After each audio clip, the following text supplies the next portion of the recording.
सेवारो साथीहरू, आज चाहिँ म बनाना मिल्कसेक बनाउँदैछु। तर अब क्याफेहरूतिर होटलहरूतिर अब लाएर दिने जस्तो मसँग सबै सामान छैन, त्यही भएर अब जे छ म त्यसैले बनाउँदैछु।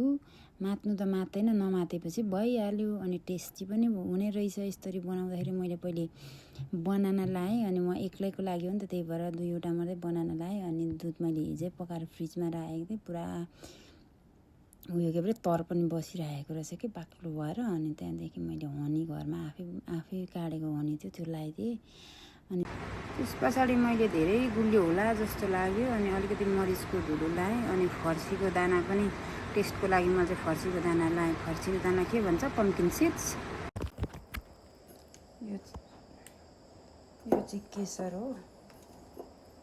केसर चाहिँ बहिनीले दुबईबाट ल्याइदिएको। कति माया गरेर राखेको मैले लुकै। अनि मलाई चाहिँ चिनीभन्दा मिश्री मनपर्छ नि त, अनि मिश्री लगाइदिन्छु। त्यही भएर म चाहिँ मिश्री लगाएर खान्छु क्या। एक्लैले खाने अलिकति मात्रै, त्यो पनि यस्तोहरू धेरै खायो भने फेरि चिसोहरू खायो भने मेरो घाँटी दुख्छ क्या। मेरो पहिले टन्सिल बिग्रेको छ नि, त्यही भएर थोरै बनाएर अलिकति मात्रै खाने हो क्या। सबै कुरा राखिसकेपछि मैले मिक्सरमा यहाँ मजाले ब्लेन्ड गर्दैछु। तर यो मिश्री चाहिँ गाह्रो हुँदो रहेछ, पुरा मिक्सचरै पुरा टङ टङ टङ टङ गरेर कराइरहेछ। रेडी भयो, कस्तो छ होला त।